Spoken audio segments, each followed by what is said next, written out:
This video was brought to you by Bellroy. Today, David Cameron makes a shock return, the UN warns of genocide in Sudan, and the Pope sacks an American bishop who'd been one of his strongest critics. From TLDR News, this is your daily briefing for Monday the 13th of November. In a political shock this morning, David Cameron made his return to frontline British politics as the country's new Foreign Secretary, more than 7 years after he resigned as Prime Minister, having lost the Brexit referendum in 2016. Cameron's return comes amid a government reshuffle launched by Prime Minister Rishi Sunak, who sacked Suella Braverman as Home Secretary after days of speculation about her future, replacing her with James Cleverly, who moved over from the role of Foreign Secretary, which is now being filled by David Cameron. As David Cameron isn't a member of Parliament, and hasn't been for 7 years, in order for him to serve in Cabinet, he's been urgently appointed to the House of Lords. Now, while it's rare for a Secretary of State to come from the House of Lords and not be an elected MP, it's not unprecedented. Under Gordon Brown, for example, Peter Mandelson served in Cabinet while being a member of the House of Lords, and Margaret Thatcher's Foreign Secretary, Peter Carrington, was a Lord rather than an MP too. Now, regardless of the exact protocol, by bringing back David Cameron, Rishi Sunak will be hoping to achieve a number of things. Firstly, the hope likely is that Cameron's tenure as Prime Minister will give him some diplomatic weight and respect as Foreign Secretary, while also potentially signalling to the country that Sunak is shifting back towards the centre-right, having tacked more toward the right with cabinet members like Suella Braverman, who came from the more hardline right wing of the party. Sunak may also be hoping that his perceived centrist shift will satisfy traditional Conservative voters in the so-called Blue Wall in southern England, who have been increasingly successfully targeted by the Liberal Democrats. But David Cameron's return to politics will not be without controversy. Commentators were quick to point out that Cameron left office under a bit of a cloud, having gambled by calling a referendum on EU membership, which he subsequently lost, prompting his resignation. He was also implicated in the Greensill lobbying scandal, and in recent years, during his time away from politics, caused controversy by championing investment for a multi-billion-dollar port project in Sri Lanka, which formed part of China's Belt and Road Initiative. Nonetheless, Cameron is happy to be returning, saying that while he may have disagreed with some individual decisions by the incumbent Conservative government, he believes that Rishi Sunak is a strong and capable Prime Minister, adding that he's looking forward to helping to deliver the security and prosperity our country needs. Now, there's more on the way, but be sure to subscribe and ring the bell to make the daily briefing part of your daily routine. Or just search for us in your podcast app of choice to listen along. Next up, the UN is warning of a catastrophic humanitarian situation in Sudan's western Darfur region, amid a sharp uptick in violence.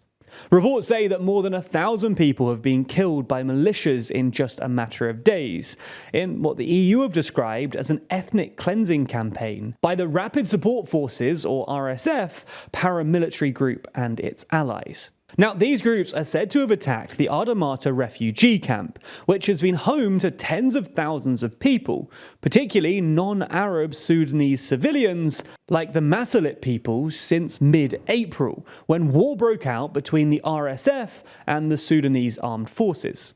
And as a result of this more recent violence, at least 8,000 people have fled to neighbouring Chad in the last week alone, according to UN data.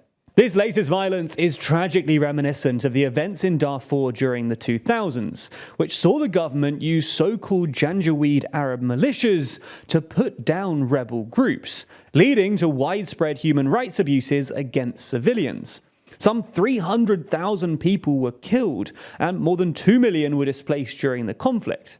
Sudan's then leader, Omar al-Bashir, was later charged by the International Criminal Court with crimes against humanity, war crimes, and genocide. In other news, Australia has signed a bilateral pact with Tuvalu aimed at countering China's influence in the region, while also protecting the tiny Pacific island nation from the effects of climate change. Australian Prime Minister Anthony Albanese says that the agreement makes Australia Tuvalu's partner of choice and requires the two parties to consult before signing defence and security pacts with other countries. Now, that's likely in reaction to the fact that China somewhat recently signed a security agreement with the nearby Solomon Islands, sparking fears in Australia and the US that they were losing ground to Beijing in the Pacific. Notably though, this new deal will see Australia create a new visa for up to 280 people to settle in Australia from Tuvalu, which is under threat from rising sea levels. Albanese said that it will be regarded as a significant day in which Australia acknowledged that we are part of the Pacific community, and with that comes the responsibility to act. Albanese also recently visited China, the first Australian Prime Minister to do so in 7 years, signalling an improved diplomatic relationship between the two countries. However, Pacific expert Graham Smith from the Australian National University says that the strategic game in the Pacific is not going to pause because of this.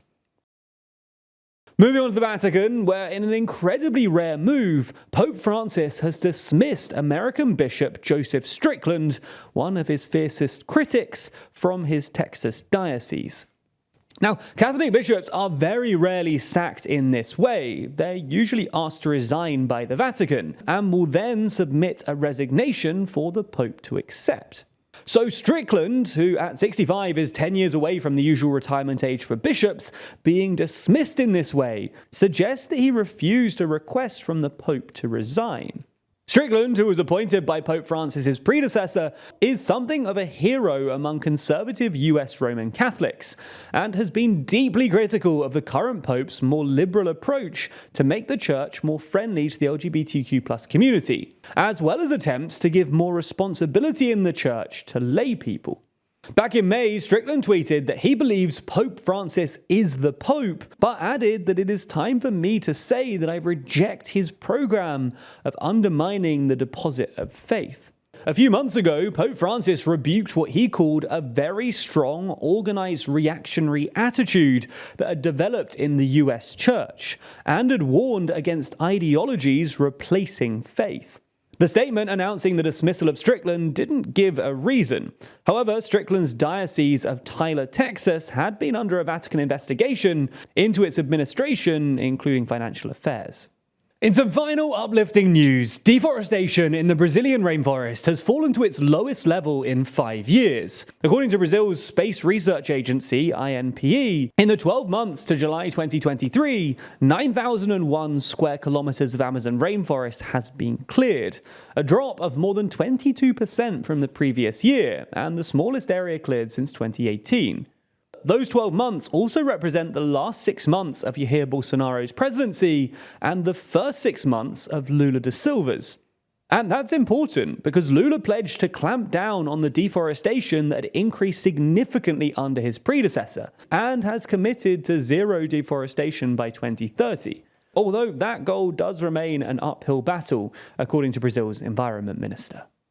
Now, when it comes to our journalism, you clearly expect us to provide high quality and responsible reporting. But shouldn't you also expect the same from the products you buy? I certainly do, and that's why for the last few years I've been exclusively using wallets, phone cases, and passport cases from Bellroy, which is why I was super excited to hear that they wanted to sponsor some of our videos. As a loyal Bellroy user for the past few years now, I know quite how reliable and high quality their products are. My current phone case, for instance, is beautifully minimal in this stunning terracotta leather. That leather, by the way, is eco-tanned and achieved a gold rating from the Leather Working Group, recognizing excellence in environmental and labor practices. It's also just a beautiful, high-quality material that, in my experience, only gets better with age. Bellroy don't just talk about their environmental credentials either.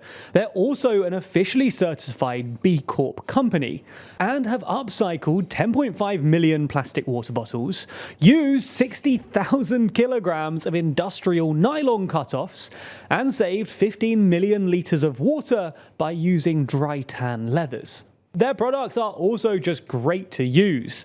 Designed around principles of minimalism, all of the Bellroy products that I've bought have been beautifully designed and easy to use, with their bags optimizing for functionality and efficiency, and their wallets are slimline enough to fit into any pocket. So find out why I've been using Bellroy for years now, and check out their huge array of products by clicking the link in the description. Plus, when you do, you'll get 10% off anything you order. Thanks to Bellroy for supporting the channel, and thanks to you for using our link.